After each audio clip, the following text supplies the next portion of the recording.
Buenos días Bitcoiners, feliz lunes de Pascua y sean bienvenidos a otro episodio de su calendario económico de Bitcoin, las noticias que necesitas para arrancar la semana en Bitcoin. Hoy es lunes 5 de abril, como mencionamos, lunes de Pascua y tenemos mucho que cubrir hoy. Vamos a estar hablando de unas noticias muy importantes que vimos la semana pasada que pueden tener implicaciones a largo plazo para Bitcoin. También vamos a estar hablando o mirando al indicador de volumen de compra versus venta de Bitcoin, qué es y qué nos está mostrando. También vamos a estar hablando del Chicago Mercantile Exchange, quien va a lanzar microfuturos de Bitcoin. Vamos a hablar de por qué eso es muy importante. Y por último vamos a mirar al VIX, que es el índice que monitorea la volatilidad implícita de los contratos del S&P 500. Ese índice ha estado haciendo unas movidas muy importantes recientemente. Vamos a estar mirando qué son y por qué son importantes. Así que bueno, mucho que cubrir. Agarren sus cafés y arranquemos con nuestro análisis. Arrancando como de costumbre con Bitcoin, vemos que la semana pasada tuvo una semana positiva y aunque casi se rompió hacia arriba para hacer un alto, para hacer un nuevo, para continuar su ascenso, básicamente vemos que luego del viernes, que fue el día donde llegó lo más alto, básicamente retrocedió un poco para cerrar la semana, cerrando la semana el domingo a 58.212 al alza 4,34%. Si vemos aquí en el intradía, vemos que aquí fue el día viernes que casi básicamente continuó rompiendo hacia el alza, pero bajó para acomodarse nuevamente en los 58.212 que vistes o que mencionamos. Aunque el precio parece que ha estado muy volátil recientemente, si hacemos una línea y medimos básicamente dónde está Bitcoin relativo a hace poco tiempo, vemos que básicamente está en el lugar exacto donde estaba hace 43 días, 44 días. Interesante, ya que como decimos, ha habido mucha volatilidad, pero el precio en verdad está en el mismo sitio que estaba hace 44 días. Las noticias en el trasfondo han sido muy positivas. La semana pasada Coinbase anunció que básicamente le habían dado la autorización para listar sus acciones en el Nasdaq a partir del día 14 de abril. Eso va a ser la semana que viene, muy importante. Igualmente la noticia que tenemos a través de sus pantallas, que es que PayPal anunció la semana pasada que iba a permitir que sus clientes comenzaran a pagar con Bitcoin y otras criptomonedas.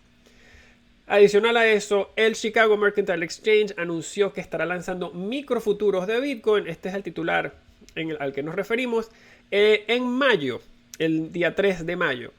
Hasta la fecha, ¿y por qué eso es importante? Porque hasta la fecha, los contratos o el tamaño del contrato del Chicago Mercantile Exchange para Bitcoin era de 5 Bitcoins. Eso quiere decir que el contrato aproximadamente cuesta $300,000 casi por contrato, lo cual hace que ese contrato sea muy caro y difícil de acceder para muchos inversionistas.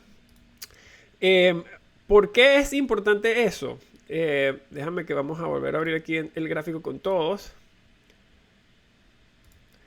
¿Por qué es importante esto? Pues porque como podemos ver, el contrato nuevo que estamos mencionando va a ser, para hablar un poquito del contrato del CME, el contrato propuesto va a ser de una décima parte del contrato actual, lo cual representaría medio Bitcoin o aproximadamente $30,000, lo que haría estos contratos mucho más accesibles. Para darles un poquito de contexto, el volumen, lo que tienen aquí en mi pantalla, es la gráfica del volumen en futuros de Bitcoin en todos los exchanges.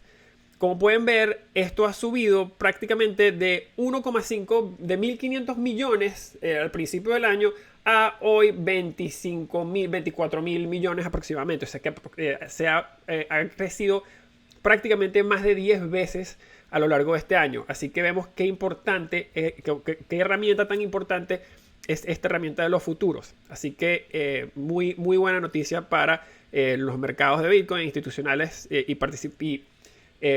participantes de mercado de nivel institucional. Ahora, adicional a todas esas buenas noticias, también tuvimos que Tether, la moneda stablecoin más grande por capitalización de mercado, anunció que había completado su primera atestación de reservas, la cual, según Tether, consiguió que tenían 35.280 millones de dólares, respaldando 35.150 millones de Tether.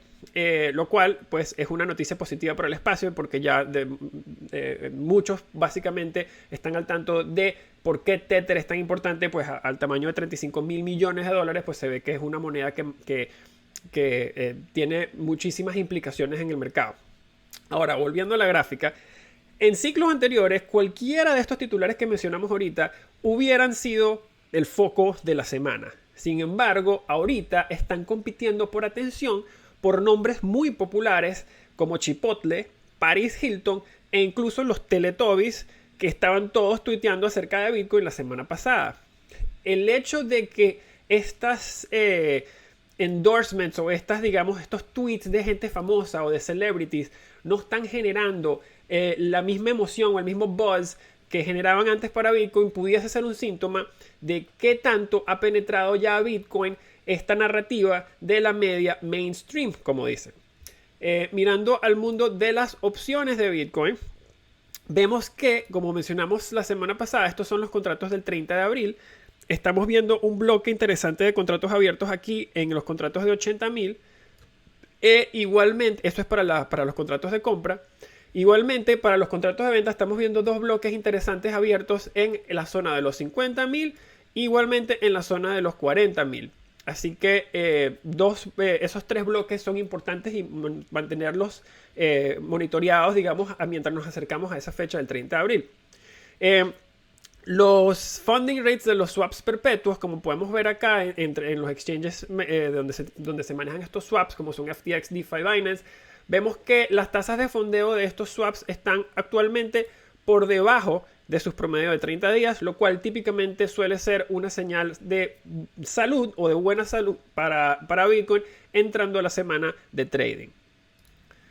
Pasando al SP500, vemos que la semana pasada cogió un vuelo y cerró a un nuevo máximo histórico de 4.038 puntos.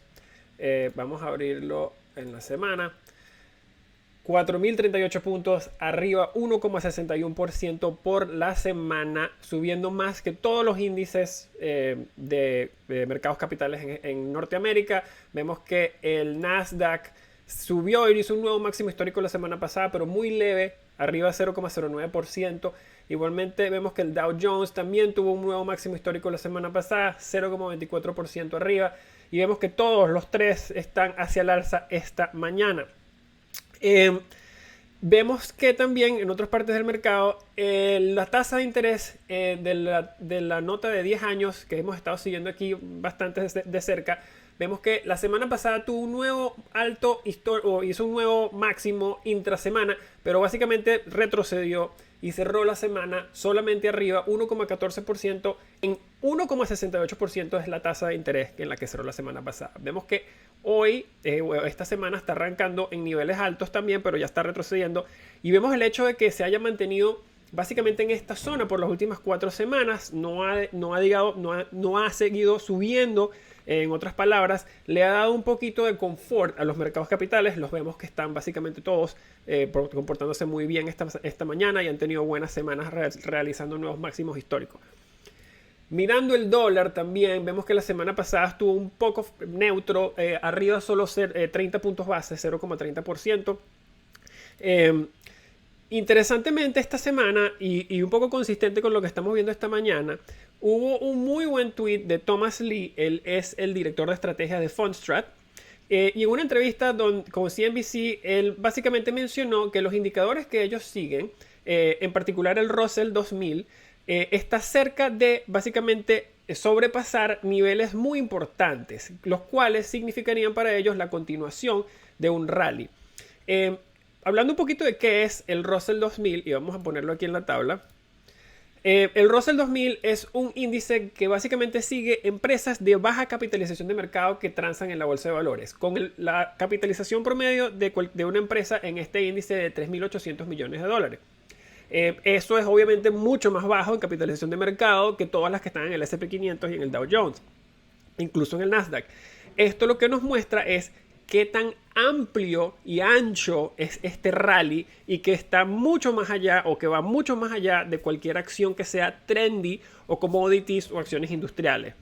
El nivel que está viendo el señor Lee en este índice es 2293, el cual es esta rayita azul que ven que coloqué acá para que tuvieran, digamos, para que la pudiéramos ilustrar mejor en la gráfica.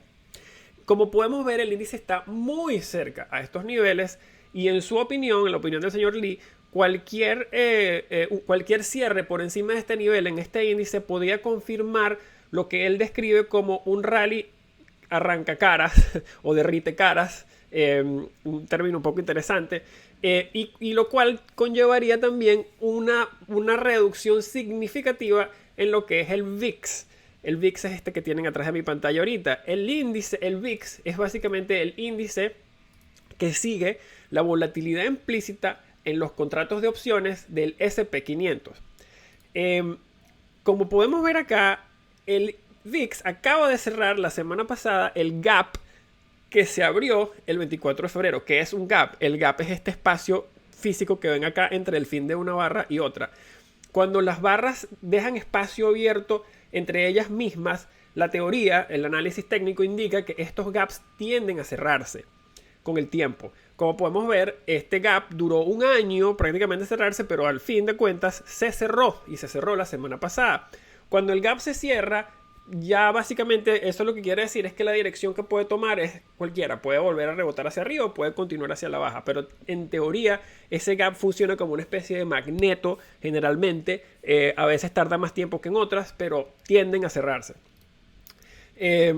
Así que bueno, esto es algo muy interesante a lo cual vamos a mantenernos muy pendientes, tanto el VIX como estos niveles del Russell 2000. Pasando al oro, vemos que aquí tenemos una vela semanal bastante interesante, ya que luego de básicamente casi realizar un nuevo máximo histórico durante la semana anterior, el oro rebotó con fuerza para cerrar la semana levemente al alza, arriba 0,23% en $1,734 por onza.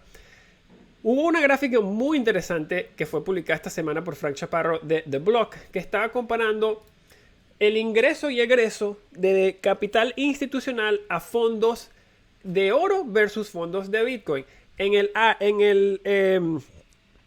Básicamente a la mano derecha de la gráfica lo que tienen es el oro y a mano izquierda tienen es Bitcoin. Como podemos ver, la línea azul, que es la de Bitcoin, ha continuado subiendo pues prácticamente desde que empezó la gráfica, y vemos que el oro hizo un plateau aproximadamente en el área de octubre del año pasado, y desde ese punto la tendencia ha sido muy clara: vender oro, comprar Bitcoin. Así que esto es muy interesante. Los inversionistas institucionales están vendiendo fondos de oro y comprando fondos de Bitcoin. Nosotros hemos estado hablando de esta tendencia, bueno, demasiado, en prácticamente todos los calendarios económicos de Bitcoin. Y vamos a continuar monitoreando esta relación, porque como hemos mencionado, el oro es un mercado de 9 trillones de dólares y Bitcoin acaba de cruzar 1,07 trillones de dólares en capitalización de mercado. Las implicaciones a largo plazo de esta tendencia no pueden ser subestimadas. Cualquier rebalanceo del oro de 12% hacia Bitcoin pudiese causar, o básicamente duplicaría la capitalización de mercado de Bitcoin. Así que es muy importante mantenernos pendientes de esta tendencia.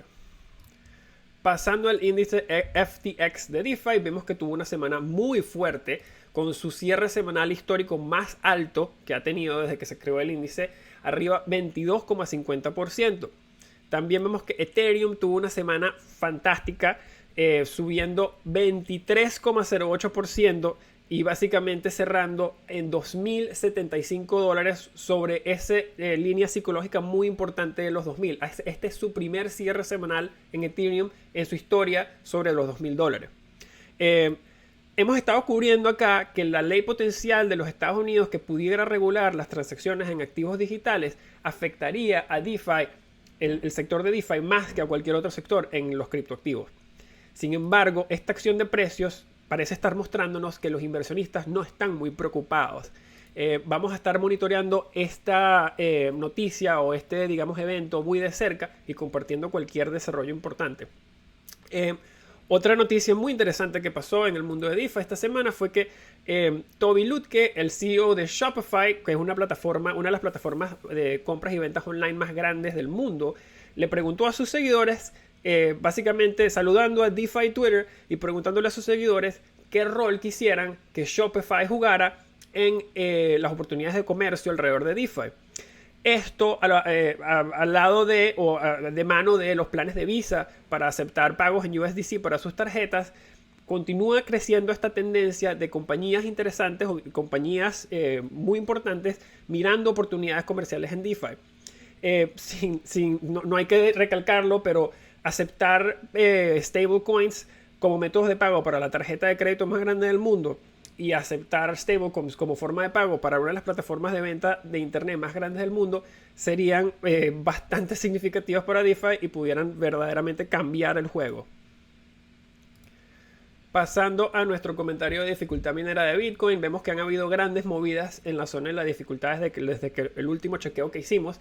El último jueves básicamente hubo un ajuste de dificultad, el cual nos trajo a un nuevo máximo histórico en dificultad de 23,14 terahashes, arriba 5,82% desde el último periodo. Desde entonces, el hash rate ha continuado entrando a la red con el próximo ajuste, mostrando otro nuevo incremento de dificultad del 5%, y tentativamente ese ajuste vendría en 10 días a partir de hoy.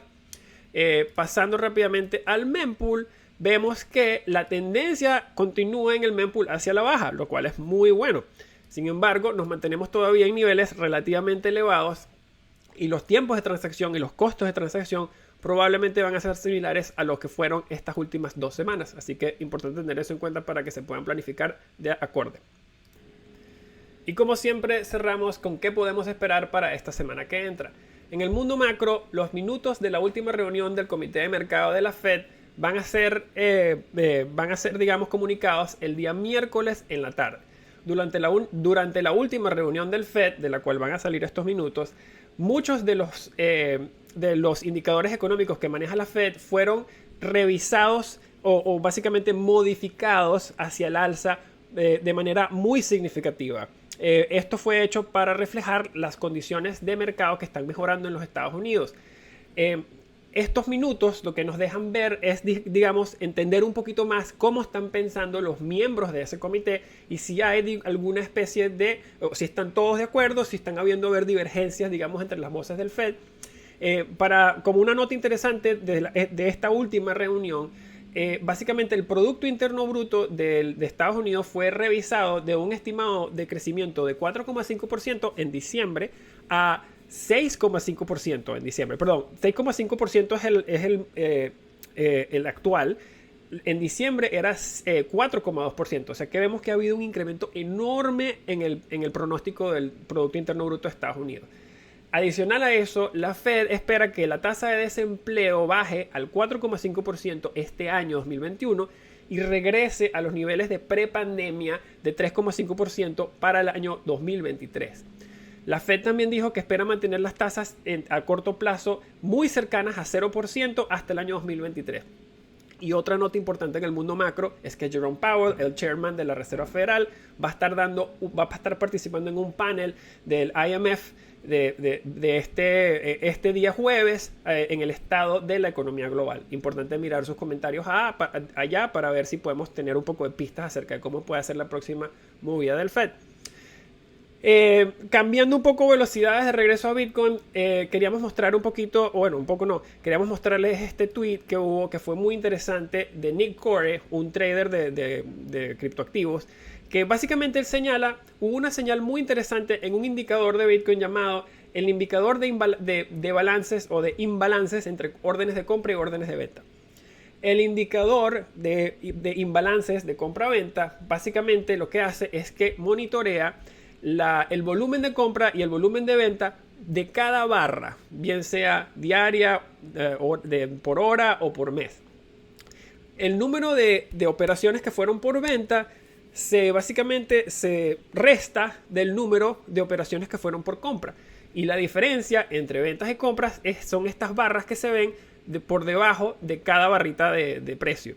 Entonces, como pueden ver acá en la gráfica que tienen atrás de sus pantallas, Esta es una gráfica de este indicador recientemente para Bitcoin. La barra azul que ven a mano derecha de su pantalla, esta barra azul que ven acá, significa que han habido más compras que ventas. La barra roja significa que han habido más ventas que compras. Como pueden ver, la última vez que hubo una barra de esta magnitud, como la azul que vimos hace recientemente, fue la roja hacia la baja. Y esa barra roja se vio en noviembre del 2018, justo antes de que Bitcoin se fuera desde 8.000 hasta aproximadamente $3.000. Básicamente esta puya azul que ven acá, recientemente, muestra que ha habido una desproporción en las órdenes de compra versus las órdenes de venta. Queriendo decir que ha habido mucha más demanda para órdenes de compra versus órdenes de venta en los exchanges en las semanas o en los días recientes. Eso es muy importante verlo. Puede ser muy interesante ver cómo se desenvuelve la semana que entra. Adicional a eso, queríamos mostrarle otra gráfica de Glassnode, que es una compañía que hace análisis on-chain de Bitcoin. Y ellos básicamente publicaron una gráfica que mostraba que los grandes tenedores de Bitcoin típicamente empiezan a vender muy temprano en las eras del rally, de cada rally de Bitcoin. Y la data sugiere que ellos, y por ellos nos referimos a direcciones que han estado activas, la última vez que esas direcciones estuvieron activas fue hace más de un año, esas cuentas han empezado a vender Bitcoin desde que Bitcoin cruzó los 20.000 y han seguido vendiendo hasta niveles actuales. De nuevo, como podemos ver, se empiezan a vender, cada vez que empiezan a vender estas direcciones, el precio tiende a subir un poco más. Y estaríamos probablemente entrando a esta nueva gráfica o esta nueva era de la gráfica de la roja en este nuevo periodo. Así que bueno, volviendo de regreso a no una gráfica,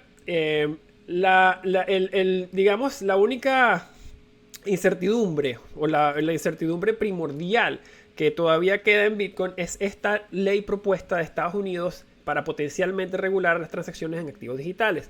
El periodo de comentario de esta ley, como mencionamos, se acabó la semana pasada y dado eso, pudieran surgir novedades del punto de vista regulatorio en cualquier momento. Y cualquier novedad en este frente podría impactar a los mercados significativamente. Así que vamos a continuar monitoreando todos estos desarrollos como siempre lo hemos hecho acá en el calendario económico y en nuestras redes sociales y obviamente compartiendo cualquier novedad importante en ese frente. Bueno, si disfrutaron el show de hoy, si aprendieron algo, si les gustó, los invito a que se suscriban, le den like, lo compartan con sus amigos.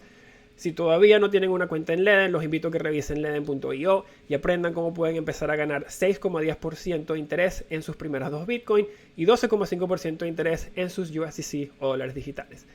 Bueno, que tengan un muy bonito lunes de Pascua, que tengan una muy buena semana. Nos vemos la próxima, los quiero mucho, un abrazo.